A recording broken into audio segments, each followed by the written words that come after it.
against live action plates. And it was a bold new experiment. And so I worked for a time on the film Dinosaur. Next. But suddenly, a nice fellow. Oh yeah, you can imagine how they felt about the big boss down in Burbank. You're looking at Pixar Animation Studios up in Emeryville, California. And that's the new headquarters that Steve Jobs built for Pixar. And I was invited by the producer, Ralph Guggenheim, to come up north and work on a little film that they were doing up there called Toy Story 2. Next. There it is. There's some sketches and stuff that I did, early development work on Toy Story 2. I was just delighted to work on this movie because I had seen the film Toy Story and fell in love with it.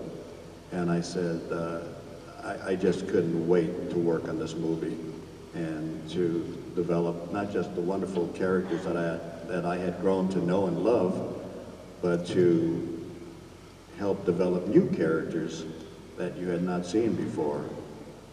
Jessie the cowgirl, and a character I really wanted to see was the evil Emperor Zurg. So just had a great time working on Toy Story 2 up at Pixar. Next. Here's one of our story rooms. You're looking at some of the story guys. We are working at this very time on Toy Story 2. Those are the storyboards against the wall. You probably can't see them, but I want to tell you that our story room was filled with toys. I mean, how can you do a movie called Toy Story if you don't have any toys to play with? So this room is just, there's probably a pile of toys stacked over in the corner. Next. Here's a shot of the lobby, the main lobby of Pixar Animation Studios. The lobby is huge. Some say it looks like an airplane hangar. And I think it's because the kids can ride their skateboards back and forth down this hallway.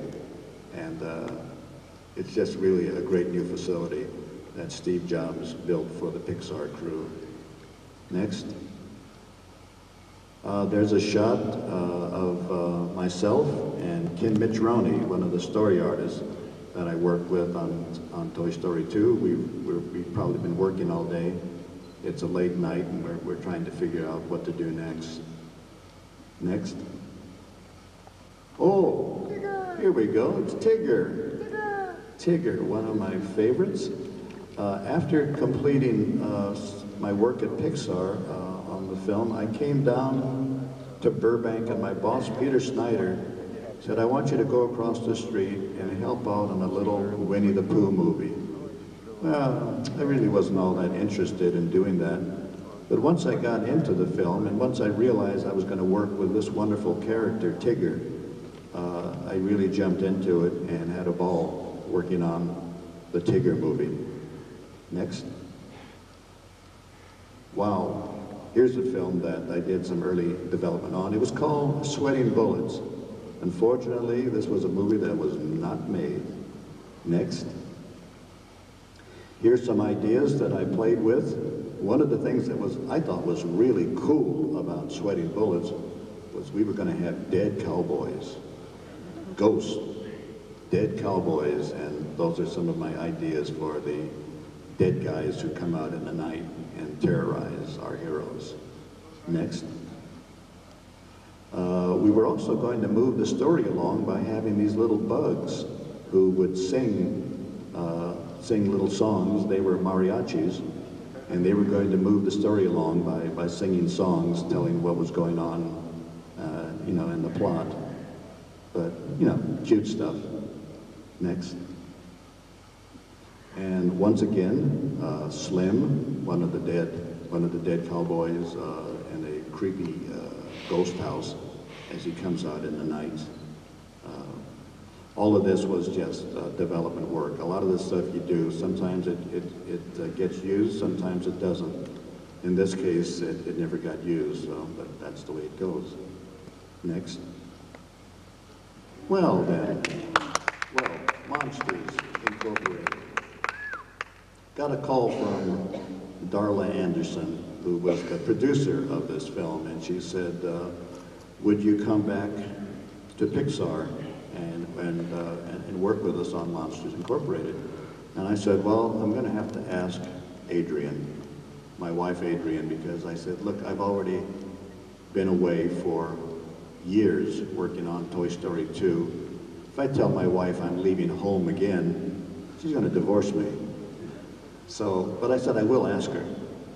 So I went to Adrian and I said, can I work on Monsters Incorporated up at Pixar? And she said, okay. So I got a chance to work on Sully and Mike Wazowski, and of course, little Boo. And great time and a great little film. And people still tell me how much they love Monsters Incorporated. Next. Wow. And see, I can talk about this now. A few months ago, maybe I could not have even mentioned wildlife. We have a new book coming out. It's called Disney Treasures, Lost and Found, and it's a book about the Disney films that were never made. This is one of the films that Disney never made, and let me tell you why. Wildlife was a film about kids who were different. Kids who were somewhat different from the rest of us, and this kind of worried the Walt Disney Company, I think. The company does not like to tackle controversial material, so let's move on to the next slide. Next. And here's some shots, some storyboards and development work. One of the things in our story of wildlife, it featured a woman named Magda, who was the owner of a magazine called Magazizi. And she could determine whether you were in or whether you were out. If you were in, then you were the latest thing. But if she suddenly decided you were yesterday's news and you were out, then you were history. Magda also had a club she called Club Wildlife, where all the kids would go to party. And when she decided that Kitty Glitter, the woman you see up top in the red pants, when she decided that diva Kitty Glitter was out, Kitty and her boyfriend Red wanted to get back at Magda. And so what they did was go to the zoo and kidnap an elephant, because they were going to bring the elephant and truly embarrass Magda and, you know, really humiliate her. Well, it turns out through an accident, the elephant gets zapped by electricity, and magically this animal turns into a singing, dancing diva and is a smash success. And the story goes from there. But that was a story that was a little bit too wild and crazy for the Disney company. But if you want to read more about it, pick up the book, Disney Treasures, Lost and Found, where you'll see more of my artwork, more of my development work in that book, and the work of other artists. And you'll read more about what happened to the Disney film that was never made, called Wildlife. Next. Another piece of artwork by our director, Howard Baker, as he did this sketch, and he asked me to color it for him, so I did a little bit of the color work for him. Next. There's Kitty Glitter on stage at Club Wildlife. Her boyfriend, Red Pitstein, who was a DJ, is off to the right there. Next.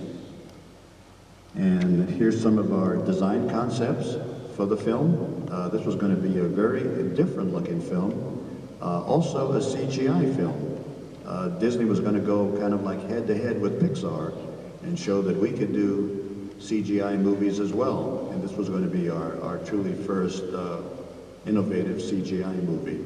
A very bold new design look. Next. And here we have Kitty